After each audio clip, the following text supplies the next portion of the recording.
and gentlemen. My name is Chris Weston. Some of you may know me. I'm head of research here at Pepperstone. I'm joined today by Grant Colthup. He is the CEO of Mind Digital. Now, Grant's been around the block for some time. I thought, given that I'm sort of more on the macro side of things, given the sort of what's going on with the halving of Bitcoin and the importance for that for the crypto space more broadly, that I'd bring on an expert into that situation. Now, Grant's been around the block, but Grant's worked in asset management. He's worked in proprietary trading firms. He's worked in insurance. He's managed money in a big way.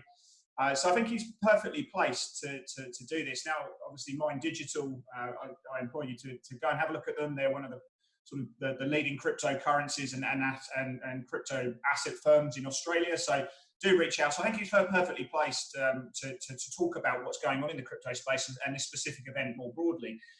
Grant, tell us a little bit about your involvement in the crypto space, so people understand, how you're leveraged this market at the moment. Yeah, sure, Chris. So essentially, I think my real start into Bitcoin was around the Euro crisis. So I'm sure listeners will remember back in 2011. Obviously, we had Greece almost defaulting, and everyone was talking about how can you stash your money, under the mattress, buy gold. Obviously, we had that very good run up in gold during that period.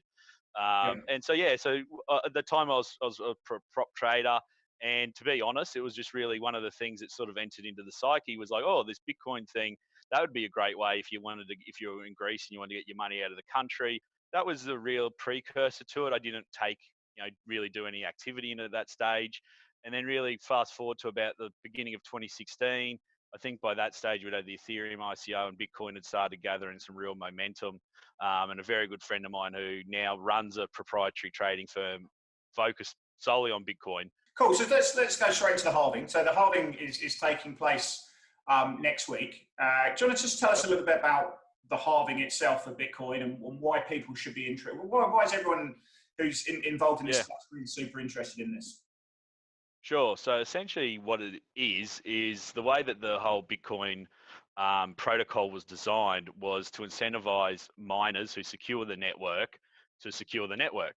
But what the time when Satoshi wrote the paper, what he imagined, he didn't imagine even Bitcoin price going to this high, but he also did imagine though that the price would appreciate and therefore the miners should get basically a diminishing return. So otherwise, if they kept the block reward for mining Bitcoin blocks, obviously the miners would be getting a disproportionate amount of the Bitcoin over time. So essentially what it is that when the Bitcoin blockchain hits a predetermined block, which will be sometime next week between Monday and Tuesday, the reward that the miners receive for successfully mining a block will halve. So I'll go from 12.5 Bitcoin, which it currently is, to 6.25. So what are people? People are seeing this as free money. I mean, if we look at the price of Bitcoin at the moment, it's rallying into this halving event. What are people seeing here? What are the expectations of the move? Yeah. Well, I think the other thing is literally as of this morning, we tipped our head through it and it's just come back through now, but we went through that psychological 10,000 level.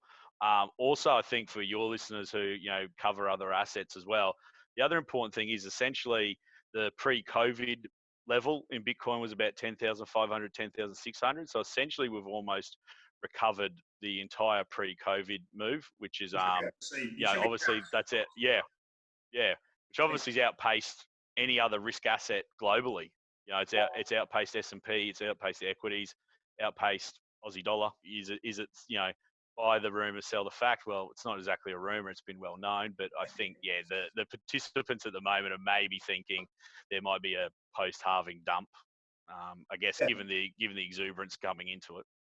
So we just had, we've obviously had a couple of halvings before in Bitcoin. We'll talk about those in a second, but we've just recently seen, I think Litecoin had a halving in August of last year, and we saw Bitcoin Cash having a halving in April. I think April the 8th or so. So how did these markets perform in the wake of those?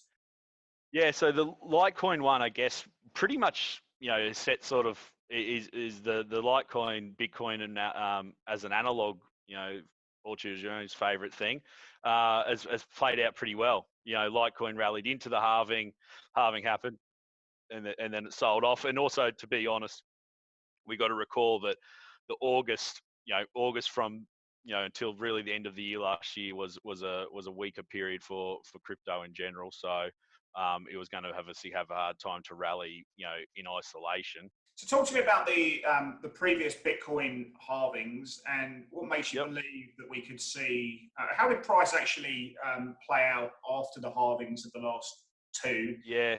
So I And think, what makes you think it could happen again? yeah, so the 2012 one, I think, to be honest, I've sort of done a bit of a survey of some of the OGs that I know in the Bitcoin space over this last week, and yeah, the funny part was most of them the guys who were actually in it at the time, not just, guys who are looking back at a chart now, but they said they really didn't understand what to expect. The miners were a lot more diverse back then, so it was sort of a real uncertainty what happened. And I think pretty much the pattern sort of played out, that it rallied a little bit and then came off. But then obviously through that period, we then had following that, we had a gigantic amount of volatility in the digital space with the Mt. Gox hack happening, which was at the time the largest exchange in the world. I want to talk about the Ethereum, some of the other coins that we've got at the moment. Yep. We're obviously looking at the Bitcoin reaction, but how this could play out into Ethereum. I've got this chart up here of the ratio. I've got a couple actually. I've got the first one, which is the white line, which is the Bitcoin, the Ethereum to Bitcoin ratio. So let me just take. Let me take the gold one off there, so you can't see that for now. But you can see there the Ethereum to Bitcoin ratio. So Ethereum's actually going down, which means it's underperforming because it's the numerator against Bitcoin. What's the importance of this ratio for Bitcoin traders or crypto? Yeah, so essentially, that's a good question. So Ethereum, for those who don't know, is the second largest cryptocurrency. It's not the second oldest, but what it does is it's one very important aspect to differentiate and to keep it very, very simple for first-time listeners about crypto. Is essentially Bitcoin is a currency as we would think of US dollars, and Ethereum is a protocol. And the best way I can describe it as being a protocol, it's sort of like crypto Windows, or Windows for running on a blockchain. So essentially, other programs run over the top of the Ethereum protocol.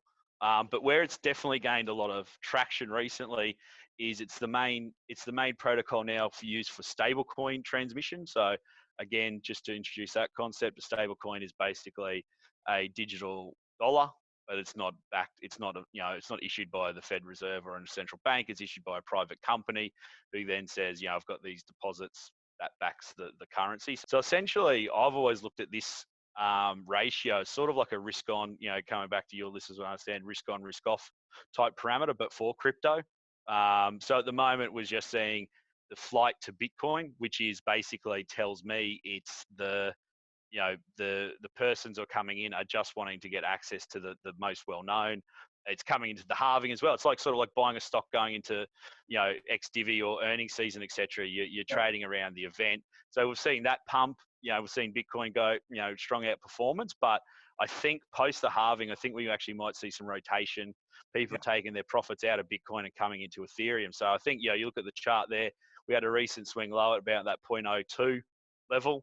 I think it might be interesting for people to, to have a look there. And you can see that, from all-time highs, obviously it's depreciated significantly. So I think, crypto investors who have been in and have, racked up some realized gains in Bitcoin might be looking to switch into Ethereum. Okay, so on any one given day, we basically have gold working quite nicely. We're able to good flow coming through there, but we can now see that the Bitcoin gold ratio, so this going up, it shows that Bitcoin's outperforming gold in terms of price. And, I think there's an investment case for gold right now. Longer term, I struggle to see how gold doesn't materially go higher. The Treasury Department are going to be issuing some $3 trillion worth of US dollar denominated debt over the Q2 and $677 billion in Q3 to pay for a lot of these financing projects that have happened as a result of COVID-19, and they're not to spur growth. These are effectively programs to put food on people's tables. And what's going to happen, in my opinion, is the Federal Reserve will continue to have to keep yields low. We're going to see a flatter curve. The deficit's going to continue to increase, and basically what you're going to see is the Fed's balance sheet continue to expand, global central bank balance sheets continue to expand, growth will not grow. You'll see maybe, if anything, stagflation. But what that mean will over time is that you're going to see this perception of currency, of fiat currency debasement continue to work. Cash assets will work well. Anything that trades as a sort of an inflation or a zero coupon bond will work pretty well. And I think cash equivalents will work pretty well longer term. And what we're seeing right now is you can see that Bitcoin is outperforming gold. And I think that may be coming down to the fact that people are buying specifically Bitcoin into this halving period. But what do you think about that situation? I mean, obviously you'd be bullish Bitcoin over gold, I'm guessing. But you see a situation where that macro backdrop is really good for both assets there. Yeah. I think we touched on this briefly the other night, Chris. Also, like I definitely think.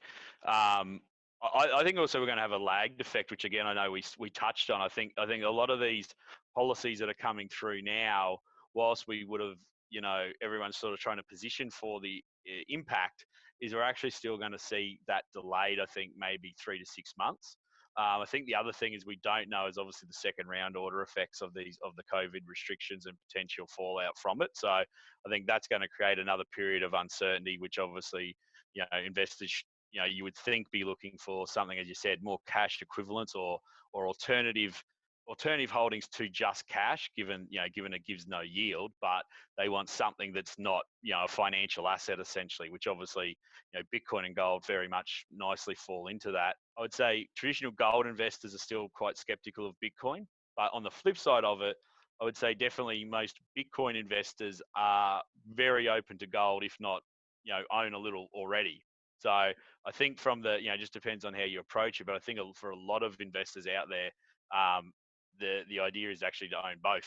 I think it's interesting then, just final question really, about one of the biggest, most well-known hedge fund managers in the world, certainly on the technical, probably the best known technical and quant fund manager that you've ever lived, Paul Tudor Jones. Talk out there that he's entering the Bitcoin space. I mean, obviously if it's good enough for him, it could be good enough for a lot of people out there as well. And how much do you think the Paul Tudor Jones effect is having on the Bitcoin price, and why do you think he got into it? Yeah, well, he actually just wrote a very, very succinct but very powerful quote. I think it was something akin to, he said, I just like picking the fastest horse in the race. And he thinks, given this global macro backdrop, that price appreciation in Bitcoin is going to be that.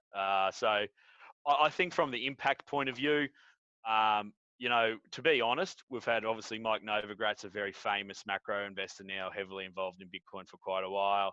His protege, Evan Levinson, also from Graticool, very heavily involved. And then Alan Howard, also, personally quite heavily involved and looking at setting up a specific crypto hedge fund arm himself. And now Paul joins the chorus. I think it is just validation that people who are in the macro sense who are trying to run portfolios, I guess, let's go back to what really macro is supposed to be. It's supposed to be a portfolio that takes advantage of macro themes. And I think it just basically says that Bitcoin is emerging as a macro theme, and will have a place, going forward. Cool. So there you go. Some good information there on the halving. Look out for that next week. That's going to be potentially a big event for the Bitcoin price. If you want more information about what Grant has to say, do reach out to the team at Mind Digital. If you want to trade it as a CFD, you're going to have a look on the platform. We've got a number of different coins that we're offering on leverage 5-to-1.